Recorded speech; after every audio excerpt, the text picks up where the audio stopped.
નમસ્કાર દર્શક મિત્રો, યુવ દર્શન કાર્યક્રમમાં સામાન્ય રીતે યુવા પ્રતિભાઓને અમે આપ સમક્ષ મૂકીએ છીએ અને એ યુવા પ્રતિભાઓની ઓળખ માટે આજે દૂરદર્શન સ્ટુડિયોમાં આપણી વચ્ચે છે દામિની ગોસ્વામી અને વાઘભી પાઠક પરમાર.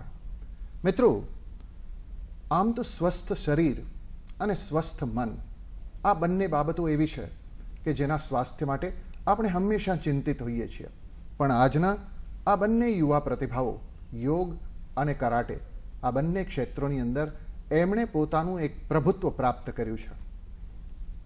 દામિની ટેકવાન્ડો ફેસ્ટિવલમાં ભારતનું પ્રતિનિધિત્વ કર્યું, એટલું જ નહીં, સિલ્વર મેડલ મેળવી અને ભારતનું નામ ઉજાગર કર્યું છે. જ્યારે વાઘભી રોજ 100થી વધુ લોકોને યોગનું નિદર્શન આપે, યોગ શીખવે, અને એટલે જ ચાલો આપણે મળીએ સૌ પ્રથમ વાઘભીને. વાઘભી, યોગ વિશે લોકો જાત જાતની વાતો વિચારતા હોય છે. કેટલાયના મનમાં યોગ એ આસ્થાનો વિષય છે, કેટલાકના મનમાં યોગ એ કસરત છે. ખરેખર તમે શું માનો છો? યોગ શું છે? યોગ આમ તો સામાન્ય અર્થે એમ થાય છે કે જોડવું. હવે તમે કોઈ પણ વસ્તુને જોડી શકો છો. બધી વસ્તુ જોડાણથી બનેલી છે, ખાસ કરીને શરીર, મન અને આત્મા. યોગમાં ખાસ શરીર, મન અને આત્માના જોડાણની વાત છે. જ્યારે આપણે સ્વાસ્થ્યને લગતી વાત કરીએ છીએ ત્યારે શારીરિક શું કામ, શરીર જ શું કામ, મન પણ સાથે જોડાયેલું જ છે. એમ કહેવાય છે કે મનના રોગ છે, એટલે કે મનમાં જ્યારે તણાવ આવે છે, ખેંચાણ આવે છે, ત્યારે શરીર પર પણ એની અસર થાય છે. એટલે શરીર સ્વસ્થ આપણે રાખીએ છીએ પણ મનને ભૂલી જઈએ છીએ ક્યાંક. એટલે કહેવાય છે ને કે શરીરના રોગ દેખાય છે પણ મનના રોગ દેખાતા નથી. પણ યોગ, આપે કહ્યું એમ, મન અને શરીર આ બંનેને, તો યોગાસનો છે એ તો શરીરના સ્વાસ્થ્ય માટે કામ કરે, તો એવી કઈ બાબત છે કે જે મનને પણ એની સાથે જોડે? હા, જો શરીર આમ યોગ છે એની ઉત્પત્તિ આમ તો મહર્ષિ પતંજલિએ કરી છે. એટલે એમાં લખાયેલું હતું કે અષ્ટાંગ યોગ, પતંજલિ સૂત્રમાં અષ્ટાંગ વિશે પૂરી માહિતી આપેલી છે. એના 8 અંગો છે યોગના: યમ, નિયમ, આસનો, પ્રાણાયામ, પ્રત્યાહાર, ધારણા, ધ્યાન અને સમાધિ. એટલે આ 8 અંગો છે, એમાંથી આપણે નીકળવાનું છે. એમાંથી આ 8 પગથિયા ચડવાના છે. જ્યારે આપણે પૂરું સ્વસ્થ જીવન જીવવું હોય અને સ્વસ્થ મન રાખવું હોય, પ્રફુલ્લિત મન રાખવું હોય, એટલે જીવન ચક્ર માટે 8 અંગો જરૂરી છે. સૌથી પહેલા યમ નિયમની જ વાત કરીએ તો આપણે જે રૂટીન લાઈફમાં જે હોય છે, યમ નિયમ એટલે સ્વચ્છતા હોય અને જે આપણે આગ્રહ રાખીએ છીએ રૂટીન શુદ્ધિનો, તો એ બધું યમમાં આવે છે. પછી નિયમો, તો નિયમોમાં સંતોષ, જે પણ આપણે અત્યારે જે મનની આપણે વાત કરીએ શરીર સાથે, તો સંતોષ આવે, પછી સ્વચ્છતા આવે, આ બધું યમ નિયમ આવે છે. પછી આવે શરીર પર, એટલે પહેલાં આપણે આજુબાજુની ઓરા છે એની શુદ્ધિ કરી લીધી. હવે આપણે શરીરની શુદ્ધિ કરીએ છીએ, અંદરની શુદ્ધિ, કે જે બધા જ અંગોના ઉપર ખેંચાણ આપે છે અને પછી એના પરથી રોગો દૂર થાય છે. એટલે આસનો છે એ એના પર આધારિત છે. આમ જોઈએ તો યોગ સૂત્રમાં પતંજલિ, મહર્ષિ પતંજલિએ કોઈ પણ જગ્યાએ આસનો નથી ડિસ્ક્રાઇબ કરેલા, આસનો નથી આપેલા.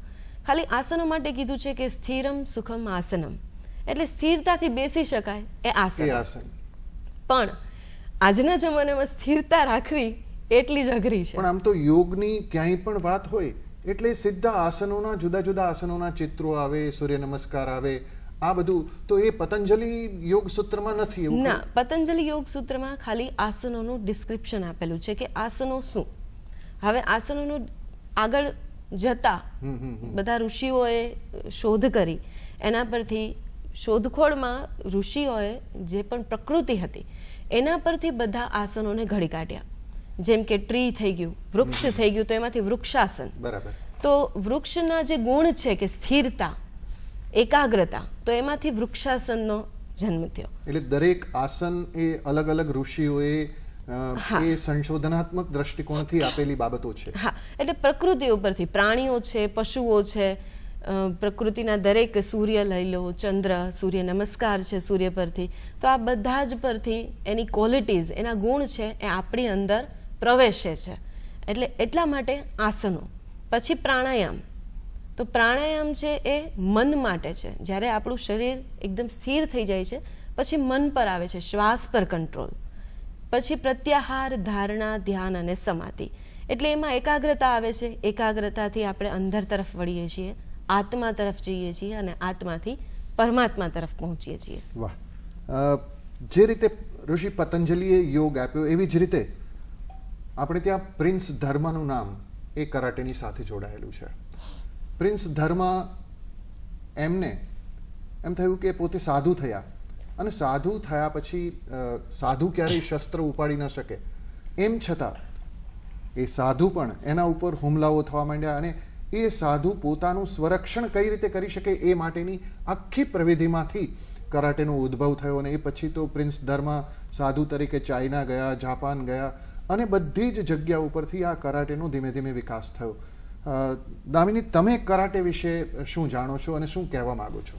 કરાટે હું આપણે 5th સ્ટાન્ડર્ડમાંથી ત્યારથી મેં શરૂ કર્યું હતું. પછી એમાં અલગ અલગ આવે, જુડો, કરાટે, ટેકવોન્ડો, પછી કિક્સ આવે, એમાં બધા કરાટેમાં, જુડોમાં થ્રો આવે, બધા અલગ અલગ. અને આપણે ઓફેન્સ ડિફેન્સ માટે આપણે ગર્લ્સને અત્યારના બહુ જરૂરી છે, ગમે ત્યારે એમ. તમે કહ્યું કે ભાઈ ગર્લ્સને માટે કરાટે બહુ જરૂરી છે, બહુ સાચી વાત છે.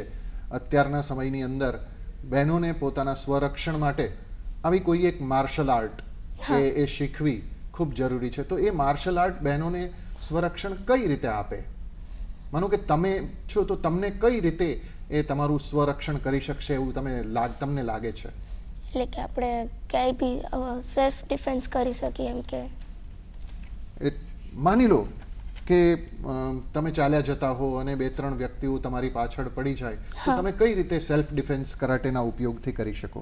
આમાં ઓફેન્સ ડિફેન્સ કરવાનું, કે હેન્ડ લેસન્સ હોય, લેગ લેસન્સ હોય, એવી રીતના બધા લેસન્સ આવે.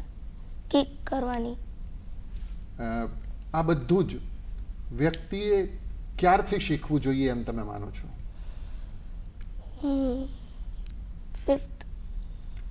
5-6 વર્ષ. 5-6 વર્ષની ઉંમરથી તમે કરાટે શીખી શકો. અને કરાટેમાં આમ ચેમ્પિયનશિપ કહી શકાય એવા લેવલ ઉપર પહોંચવા માટે શું કરવું જોઈએ? હાર્ડ વર્કિંગ, મહેનત, બધું બહારનું જંક ફૂડ નહીં, બધું ચોખ્ખું બધું ખાવાનું. તો એ તમારે ખાસ તો અહીંયા આપણા દર્શક મિત્રોને કહેવું પડશે કે યુવાન હોવા છતાં જંક ફૂડ નહીં ખાવા જોઈએ, એવો સમતોલ આહાર લેવો જોઈએ. એ ઉપરાંત કરાટે માટે કેવી કેવી એક્સરસાઇઝ કરવી જોઈએ એ તમે જરા દર્શક મિત્રો? રનિંગ કરવાનું, પછી જંક ફૂડ નહીં ખાવાનું, બધું ચોખ્ખું ચોખ્ખું, સલાડ, ફ્રૂટ્સ, બધી એક્સરસાઇઝ કરવાની. અચ્છા, એ ઉપરાંત કરાટેમાં પણ એવું ખરું, બેને જેમ હમણાં કહ્યું ને કે મન ઉપરનું કંટ્રોલ, તો એ મન ઉપરનું કંટ્રોલ, મનની સ્થિરતા, એ પણ કરાટેમાં તમે એવું હોય એવું ક્યારેય અનુભવ્યું છે ખરું? ના, એટલે એક્સરસાઇઝ ને એવું બધું જ કરવાનું એમાં કરાટેમાં. રનિંગ છે. ફાઇન. તમારી કરાટેની સફર તમે 5મા ધોરણમાં હતા ત્યારથી શરૂ કરી, બરાબર? હા. તો તમે એ સફરમાં ધીમે ધીમે ધીમે કરતા ક્યાં સુધી આગળ વધ્યા અને કઈ રીતે આગળ વધ્યા? પહેલા હું જુડો કરતી, એમાંથી પછી મને ટેકવોન્ડો. ઓકે બેન, જુડો અને કરાટે આ બે વચ્ચે શું ફેર? જુડોમાં બધા થ્રો કરવાના, બધા અલગ અલગ રીતના થ્રો આવે, એ કુસ્તીની જેમ આવે.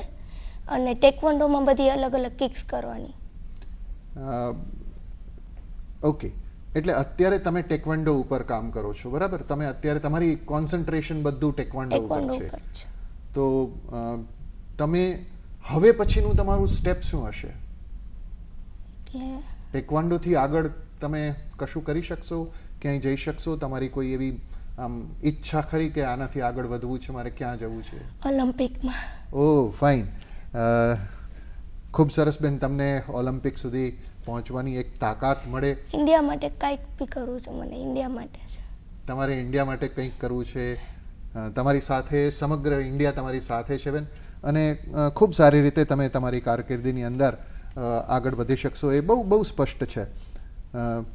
બેન, એમને ઓલિમ્પિક એ એમનું ધ્યેય છે, તો આપને માટે યોગમાં આપ ક્યાં સુધી આગળ વધવા ઈચ્છો છો? આપને યોગમાં શું કરવું છે? આપે અત્યાર સુધીમાં શું કર્યું છે? આ થોડી વાત કરશો?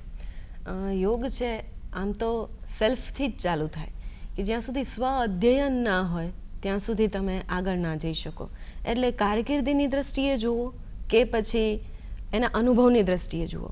એટલે જ્યાં સુધી રોગ ના થાય ને ત્યાં સુધી આપણે એને અંદર ખોજતા નથી, આપણે એની ઊંડાણમાં નથી ઉતરતા. બરાબર. જ્યાં સુધી આપણને જરૂરિયાત લાગતી નથી ત્યાં સુધી આપણે કશું નથી. એટલે ઘરમાં એકને ડાયાબિટીસ હોય એટલે આખું ઘર છે એ સચેત થઈ જાય. બરાબર.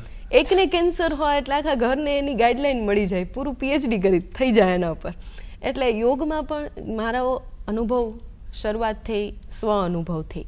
એટલે ખુદને હોય પછી તમે ધીમે ધીમે એના તરફથી આગળ વધતા અચ્છા, તમને યોગ શીખવાનું મન કેવી રીતે થયું? તમારા ફેમિલીમાં કોઈ યોગ કરે છે, શીખે છે એવું ખરું કે તમને ક્યાંથી પ્રેરણા મળી યોગ શીખવાની? નહીં, મને પ્રેરણા મળી જ્યારે ગર્ભાવસ્થા દરમિયાન મને પ્રેગ્નન્ટ ડાયાબિટીસ હતું. પ્રેગ્નન્સીમાં જે ડાયાબિટીસ થાય છે, હવે ત્યારે ઇન્સ્યુલિન ને એ બધું ડૉક્ટરે સજેસ્ટ કર્યું, પણ મારા ફાધર ડૉક્ટર એટલે આયુર્વેદિક ડૉક્ટર, એટલે એમણે કીધું એનું થોડું સલાહ ઓછી હતી. એટલે યોગ સિવાય દવા તો લઈ ના શકાય, એટલે યોગ સિવાય મારી પાસે બીજું કોઈ ઓપ્શન નહોતું. એટલે ઓપ્શન જ નહોતો કોઈ, અને બીજો ઉપચાર નહોતો. એટલા માટે દીકરી માટે પછી તો નોર્મલ બધું રહ્યું. એટલે સ્વ અનુભવ કહું છું એટલા માટે જ કે હવે હું કોઈ પણને જોઉં છું તો મને એની અંદર મારો સ્વ અનુભવ દેખાય છે કે જે જગ્યાએથી હું નીકળી ચૂકી છું તો એ જગ્યાએથી એને હું નીકળવા ના દઉં. એટલે ડૉક્ટર પણ ઇવન આજે સજેસ્ટ કરે છે દરેક જગ્યાએ ગર્ભાવસ્થાથી લઈ અને બાળકોના બર્થથી લઈ અને બાળકોને પણ યોગ. એટલે તમે જેમ હમણાં મને પૂછ્યું કે આગળ શું કરી શકો એમ છો, તો હું ગર્ભાવસ્થાથી લઈને કરવા માગું છું કે જે પ્રેગ્નન્ટ લેડીને અત્યારે જરૂર છે, જે સ્ટ્રેસ લેવલ હોય છે, શારીરિક બધા બીપી હોય છે, રોગ હોય છે, પ્રેગ્નન્સીમાં પણ આવે છે. નોર્મલી તો એવું કહેવાય કે પ્રેગ્નન્ટ લેડી એણે અમુક પ્રકારની કસરતો ન કરવી જોઈએ, તો યોગમાં એવું કશું ખરું કે આટલી બાબતો તો પ્રેગ્નન્ટ લેડીથી ન થાય, એમાં આ આટલી બાબતો કરી શકે? હા, જો પહેલા જ એ જ વસ્તુ કે યોગ અને કસરત આ બંનેમાં ભેદ છે. બરાબર.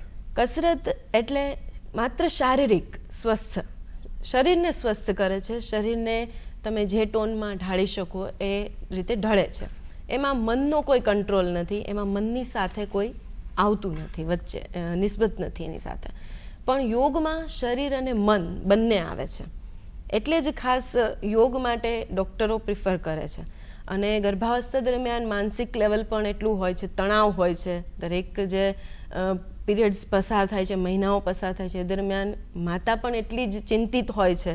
એના જે ચેન્જીસ આવતા હોય છે, હોર્મોનલ ચેન્જીસ, એટલા માટે ખાસ જરૂરી છે કે એનું મન પણ વ્યવસ્થિત રહે. તમે કીધું કે આસનો, તો એમાં આસનો એ રીતે ડિઝાઇન આપણે હમણાં વાત કરી કે પ્રાણીઓ પર ને એના પર ડિઝાઇન કરવામાં આવે છે, એટલે જ્યાં ગર્ભને તકલીફ ના પહોંચે. દામિનીબેન, તમે કરાટે શીખ્યા એ કઈ રીતે શીખ્યા? તમારી પ્રેરણા કરાટે શીખવા માટે કોણ? તમને કઈ રીતે પ્રેરણા મળી?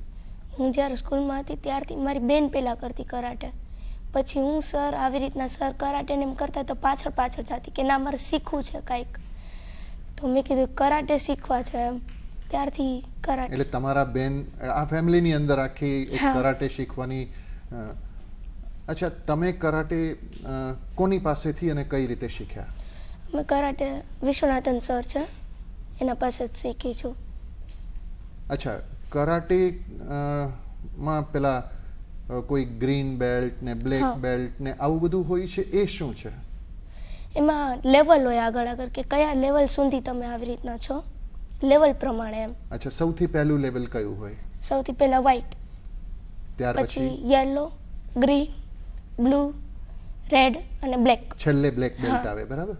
તો પછી- તમે અત્યારે કયા બેલ્ટના કયા લેવલ ઉપર છો? હું રેડ વિથ બ્લેક સ્ટ્રાઇપ. અચ્છા, એ Stripe. પાછું કંઈક સ્ટ્રાઇપ નવું છે. આ સ્ટ્રાઇપ શું હા, છે? એમાં એવું હોય કે યલો હોય તો યલો વિથ ગ્રીન સ્ટ્રાઇપ, પછી ફૂલ ગ્રીન મળે, પછી બ્લુ વિથ રેડ સ્ટ્રાઇપ, પછી રેડ આખો, પછી બ્લેક તો આમે જ હોય. અચ્છા, આ જેમ જેમ જુદા જુદા લેવલ ઉપર આપણે જતા જઈએ એમ એમ આપણામાં કયા કૌશલ્યો વિકાસ પામતા જાય? કેવા કેવા પ્રકારના સ્કિલ ડેવલપ થતા જાય? હા, એટલે માણે કે આપણે બ્લુ બેલ્ટ હોય તો આપણે એવી રીતના કિક્સ ને એવું બધું કરાવે, પણ જેમ જેમ આગળ વધતા જેમ બધું હાર્ડ ને એવી રીતના આવતું જાય એમ. તો માનો કે કોઈ વ્યક્તિ છે એ બ્લેક બેલ્ટ સુધી પહોંચે તો એને કેટલું આવડતું હોય? બ્લેક બેલ્ટ એટલે છેલ્લું સ્ટેજ આવી ગયું, એટલે બધું A to Z બધું. ઓકે, કે તમે કરાટે પ્લેયર છો, હા, બરાબર, એને કારણે તમને તમારા અભ્યાસમાં ફાયદો થતો હોય, તમે બરાબર તમારા અભ્યાસ ઉપર કોન્સન્ટ્રેટ કરી શકતા હો અને એને કારણે તમારો અભ્યાસ વધુ સારી રીતે થતો હોય, ઓછા સમયમાં થતો હોય, આવું બને? એમાં આપણે આ લેસન્સ ને એવું બધું કરવાનું, બધા અલગ અલગ લેસન્સ આવે કરાટેમાં બધાય, બરાબર. એટલે આમ મન શાંતિ રાખે એવી રીતના બધા લેસન્સ ઈ કરીને પછી તમે સ્ટડીમાં બેસશો, તમારું બહુ ધ્યાન આવશે આવી રીતના એમ કે. ફાઇન.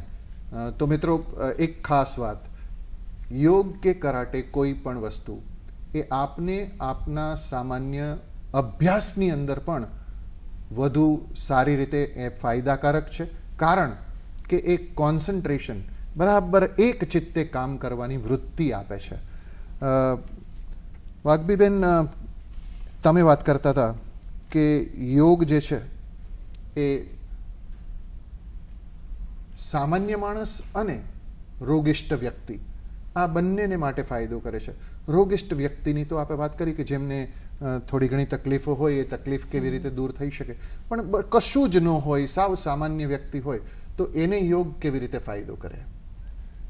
સામાન્ય વ્યક્તિ માટે કોઈ પણ વ્યક્તિ આજે તો રોગ ન હોય એવું બહુ રેર મળે કે એટલે કાં તો શારીરિક હોય અથવા હા, માનસિક હોય, ક્યાંક તો બરાબર? હોવાનું જ છે.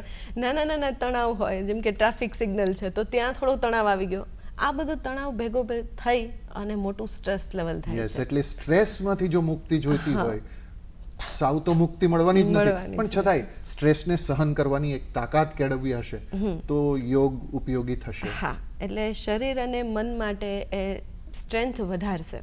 જે લોકો યોગ કરે છે એને જે રેગ્યુલર લોકો હોય છે જે યોગ નથી કરતા, એની અવેજીમાં જે યોગ કરે છે એ લોકોનું રક્ષણાત્મક શક્તિ વધારે હોય છે, શારીરિક લેવલે અને માનસિક લેવલે પણ. નાનો નાનો સ્ટ્રેસ હોય તો એને ઇફેક્ટ નથી કરતો, અને શરીરના નાના નાના રોગ હોય તો એ પણ ધીમે ધીમે દૂર થાય છે. જો રોગ નથી તો એને બહારના એટમોસ્ફિયરની એટલી અસર નથી થતી. અચ્છા, તો સામાન્ય લોકો, એટલે કે આપે કહ્યું એમ, ભલે કદાચ રોગ હોય એ આપણી જાણ બહાર હોય, મને ખબર નથી કે મારી પાસે કયા રોગો છે અને છતાંય મારે યોગની શરૂઆત કરવી છે, તો કોઈ એક વ્યક્તિ યોગની શરૂઆત, તમારા અષ્ટાંગ યોગની તમે જે વાત કરી એમાંથી ક્યાંથી શરૂઆત કરી શકે? શરૂ ક્યાંથી થાય અને ક્યાં સુધી પહોંચાય? આ યોગ શીખવું એક માધ્યમ છે. જનરલી આપણે દિવસમાં જીવનમાં યોગ કરતા જ હોઈએ છીએ. ધારો કે યમ નિયમ મેં કીધું જેમ કે શુદ્ધિઓ થાય જ છે, આપણે ડેઈલી રૂટીનમાં આવે છે કે દંત શુદ્ધિ થઈ ગઈ, એ બધી શુદ્ધિઓ આપણે કરીએ જ છીએ, પણ આપણે શરીરને જરાય સ્ટ્રેચ નથી આપતા. જ્યાં પણ થોડો સ્ટ્રેચ આપીએ, સ્પોર્ટ્સમાં પણ ઇવન સ્ટ્રેચિંગની એની એક્સરસાઇઝ હોય છે કે જ્યાં સ્ટ્રેચ આપો એટલે એ જગ્યા પર રોગ ના ભરાય. આયુર્વેદમાં એમ કહે છે કે એક જગ્યાએ રોગ ભરાય ને આમ કહે છે. તો જે પણ આપણે ખોરાક લઈએ છીએ એના દ્વારા જે પણ ભેગું થાય છે, જે અશુદ્ધિઓ ભેગી થાય છે અથવા આમ ભેગું થાય છે, પાચક રસ ભેગો થાય છે જ્યાં, તો એ રસ છે, આમ બને છે, એમાંથી રોગ આવે છે. હવે એ રોગને ગમે ત્યાં નાના નાના ઇસ્યુ થાય છે, ત્યાં દુખાવો થાય અથવા એ ભાગ પર સોજો આવી જાય તો એ ભાગ પર સ્ટ્રેચિંગ રેગ્યુલર થતું હોય તો ત્યાં સૂજન ના થાય. આર્થરાઇટિસવાળાને પણ યોગ ફાયદો કરે છે આ જ કારણોસર કે ત્યાં જગ્યાએ વાયુ ભરાઈ ગયો છે તો વાયુ છે એ બધે વહન થવું જોઈએ. 5 યોગમાં આવે છે કે 5 વાયુ હોય છે શરીરની અંદર, તો આ 5 વાયુનું વહન રેગ્યુલર થવું જોઈએ. જો એ નથી થતું તો એ જગ્યાનો રોગ એ આવી શકે. અચ્છા, કઈ ઉંમરના લોકોને યોગ સૌથી વધુ ફાયદો કરે? બાળકોને. મેં જેમ ગર્ભાવસ્થાની વાત કરી કે ઘણી વખત હું બાળકોને પણ શિબિર લઉં છું, યોગ શીખવું છું, તો એમને પણ હું ખાસ એના મમ્મીઓને પેરેન્ટ્સને એમ કહું છું કે જ્યારે ગર્ભાવસ્થા દરમિયાન જો તમે આટલી કેર કરો છો બાળકોની તો એ આવી જાય પછી શું કામ નહીં. એટલે બાલ્યાવસ્થાથી જો વ્યક્તિ યોગ પ્રતિ આકર્ષિત થાય, યોગ કરતી થાય તો એ લાઈફ ટાઈમ યોગ કરતી રહેવાની છે અને એટલા માટે એને સૌથી વધુ ફાયદો કરવાની છે. પણ માની લો કે કોઈ મારી જેમ 60 પહોંચેલી વ્યક્તિ હોય અને એ પછી એમ વિચાર કરે કે હવે મારે યોગમાં જોડાવું છે તો? હા, યોગના અલગ અલગ પ્રકાર પાડેલા છે. જેમ કે મહિલાઓ માટે અલગ યોગ હોય, પછી એવી રીતે બાળકો માટે અલગ યોગ, એટલે બાળકોના ફોર્મમાં શીખવવામાં આવે. ધારો કે એનિમલ યોગ થઈ ગયા, પ્રાણીઓને લગતા એને યોગ, એટલે એને ગમે યોગ માટે ઇન્ટરેસ્ટ કેળવાય. એવી રીતે વડીલો છે તો એના માટે ખાસ યોગ કે એને ધીમી સૂક્ષ્મ યોગ કરાવવામાં આવે, ધીમે ધીમે એક્સરસાઇઝ કરાવવામાં આવે. જ્યાં એને તકલીફ છે, અમુક આસનો છે હા એ નહીં થઈ શકે એમનાથી, પણ જે આસનો થાય છે ઇઝી આસનો, સરળ આસનો કે જેનાથી એનું જે સ્વાસ્થ્ય છે એ વધારે સારું થતું રહે અને રોગથી એ મુક્ત રહે. દામિની, વાઘભીએ તો એવું કહ્યું કે ભાઈ કોઈ પણ ઉંમરની વ્યક્તિ યોગ કરી શકે, એ એમણે જોવાનું છે કે એમને કયા પ્રકારે યોગ કરવાનો. કરાટેમાં આવું કશું ખરું કે તમે જ્યાં કરાટે શીખતા હો? મેં તો નોર્મલી એવું જ જોયું છે કે કરાટે એટલે યુવાન લોકો અને બાળકો એ જ કરાટે શીખતા હોય. નોર્મલી તો સ્કૂલની અંદરથી કરાટે શીખવવાની વાત આવે તો મોટી ઉંમરની વ્યક્તિઓ કદાચ કોઈ કરાટે શીખવાનું શરૂ કરે તો એ એમને ફાયદો થાય કે પછી એમના હાડકા ભાંગે? ના ના, ફાયદો થાય. અમારા જે ક્લાસીસ છે ને એ બધા આવે છે, બધા મોટી ઉંમરના. મોટી ઉંમરના બહેનો પણ કરાટે શીખી શકે ખરા? એટલે આપણે દર્શક મિત્રોને કહીએ કે મોટી ઉંમરના બહેનો પણ કરાટે શીખી શકે ખરા અને એ કરાટે એમને પણ એમના સ્વરક્ષણમાં ફાયદો કરે ખરા, બરાબર? અને તમારે કદાચ ભવિષ્યમાં કોઈને કરાટે શીખવવાનું થાય તો તમને એ ગમે ખરું કરાટે શીખવવું? હા, હું શીખવાડવા જાતી. અચ્છા, તમે શીખવવા પણ, એટલે ટ્રેનર તરીકે પણ તમે કામ કર્યું છે ખરું? હા. તો તમારા જે ટ્રેનીઝ હતા, તમારા શિષ્યો છે, એ કઈ ઉંમરના હતા? ફર્સ્ટ સ્ટાન્ડર્ડ, 1st થી લઈને 7 સુધી હતા. અચ્છા, એટલે તમે નાના નાના બાળકોને, તો એ નાના બાળકોને કરાટે શીખવવાની શરૂઆત કેવી રીતે કરો અને એમાં શું ધ્યાન રાખો કે આવું નહીં કરાવવાનું એમને? હા, પહેલાં તો ખાલી નોર્મલી, પહેલાં તો થોડીક એન્જોય થાય એવી રીતના કે એ લોકોને ઇન્ટરેસ્ટ રહે આમાં, નહીં કે આમ બોરિંગ થઈ જાય કે એમ. એટલે બહુ હેવી કસરત થઈ જાય તો એ એનાથી દૂર થઈ જાય. હા, પહેલાં તો એ લોકોને ફ્રન્ટ કિક હોય, બધી પંચીસ હોય કે જેનાથી આવી રીતના કરી શકે, ઇન્ટરેસ્ટ જાય. અચ્છા, નોર્મલી મેં એવું જોયું છે કે કરાટે કરે એટલે એ કિક મારે કે પંચ મારે એની સાથે એક અવાજ કરે છે. આ અવાજ શું કામ કરે? કે સામેવાળાને ચેતવી દેવા માટે કરે છે કે સામેવાળાને મિસગાઈડ કરવા માટે કરે છે? શું કરે છે? ચેતવણી આપે છે કે જોજો આવે છે એમ. ફાઇન બેન, તમે ડિફેન્સ માટે કરાટે શીખ્યા છો, તમારે ઓલિમ્પિક સુધી પહોંચવું છે, તો તમારો કરાટે શીખનાર વ્યક્તિઓને માટેનો કોઈ એવો મેસેજ ખરો કે જે ખરેખર લોકોને એમ થાય કે યસ મારે પણ કરાટે શીખવું જ છે? હા, ત્યાંના ઘણી બધી આવી રીતના ગર્લ્સને તો શીખવું જોઈએ. આવી રીતના ત્યાંના મૂવી પણ આવે છે, દંગલ છે, બરાબર, કે આવી રીતના ગર્લ્સની મોસ્ટ ઓફ આવી રીતના આગળ વધી શકાય કે એમ ના કરવું જોઈએ એમ. ગમે ત્યારે કે બહાર ગયા હોય એવું કંઈક હાદસો થાય કે ના છોડાવી શકીએ આપણે આમ. એ ઉપરાંત પણ માનો કે એડવેન્ચર એક્ટિવિટીમાં પણ તમને કરાટે ઉપયોગી થાય ખરું કે નહીં? કે ભાઈ માનો કે રોક ક્લાઇમ્બિંગ કરવું છે કે દોડ લગાવવી છે, તો આવી બધી બાબતોની અંદર પણ તમને આ એક્સરસાઇઝ સૌથી વધારે ઉપયોગી? હા, બધી રીતના. કે પોલીસમાં જવું હોય તો એમાંય બધી એક્સરસાઇઝ. ફાઇન, એટલે જે બહેનો પોલીસમાં, મિલિટરીની ફોર્સિસની અંદર આ બધી જગ્યાએ જે જવા માંગે છે એમણે કરાટેની શરૂઆત શીખવાની હા કરવી પહેલા જોઈએ? એ ત્યાંથી જ ચાલુ થશે એમ કે, કારણ કે ફાઇન. વાઘબીબેન, યોગ હવે તો રાષ્ટ્રીયમાંથી આંતરરાષ્ટ્રીય બન્યો છે. બિલકુલ. આપણે યોગ દિવસની ઉજવણી આખી દુનિયા કરશે, તો તમે આ વૈશ્વિક રીતે કદાચ માની લો કે આવતા વર્ષોમાં તમે ભારત બહાર યોગ શીખવવા માટેની ક્યાંક કોઈ ચાન્સ મળે, તો એ બહારની વ્યક્તિઓને યોગ વિશે એવું શું કહેશો કે જે ખરેખર યોગને ભારતીય તરીકે અને સામેવાળા લોકોને એના તરફ આકર્ષિત કરે? આમ જોઈએ તો યોગ ભારતથી જ આવ્યું છે, પણ પાશ્ચાત્ય દેશોમાં એને મોડિફિકેશન કરીને લેવાયું છે. યોગમાંથી યોગા થયું. હા, એટલે શારીરિક લેવલે પાશ્ચાત્ય દેશો ખૂબ આગળ છે. જે એ લોકોનો ફૂડ છે તેમ છતાં એ લોકો ખૂબ શરીર એ લોકોના ખૂબ સ્થિર રહે છે, આસનો ખરેખર સરસ થાય છે. પણ જે સ્ટ્રેસ લેવલ છે એ આજના લોકોની ખાસ એક મોટો રોગ થઈ ગયો છે, જે દેખાતો નથી, એક વ્યસનની જેમ છે કે એ આવે છે પણ આપણને ખ્યાલ નથી આવતો. તો એના માટે જો બહાર જવાનું, એટલે આખું વિશ્વ અત્યારે નાના નાના ઇસ્યુ હોય તો આપણે ગુસ્સે થઈ જાય છીએ, આપણા પર કંટ્રોલ નથી રહેતો. અત્યારે ગમે એવો સમાજમાં એવી વસ્તુઓ ફેલાય છે, તો એક સ્ટ્રેસ લેવલ ઓછો થાય.